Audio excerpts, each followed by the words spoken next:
आणखी एक मोठी बातमी, सामनाच्या मुलाखतीतून राज ठाकरेंनी सत्ताधाऱ्यांवर निशाणा साधलेला आहे.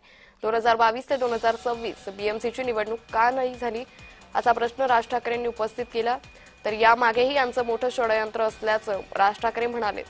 मुंबईला काय पाहिजे हे मुंबईत जन्मलेल्यांनाच कळेल, बाहेरच्यांना मुंबईतील काहीच कळत नाही असं हल्लाबोलही राज ठाकरेंनी केलेला आहे. मुंबई महानगरपालिका याची मुदत संपली 2022ला आणि 2022लाच मला असं वाटतं उद्धव सरकार गेलं, बरोबर. त्याच्या आधी महापालिका विसर्जित झाली होती. आधी म्हणजे कधी 21ला 6 महिन्या अगोदर माझं जून मध्ये सरकार पडलं, मला वाटतं मार्च 4-5 महिन्या अगोदर, बरोबर. तेव्हा मुदत संपली. 22 त्याच्यानंतर 25 पर्यंत 4 वर्ष झाली आता. या 25 पर्यंत आज 26 कधी 26ला आज जानेवारीमध्ये निवडणूक होते.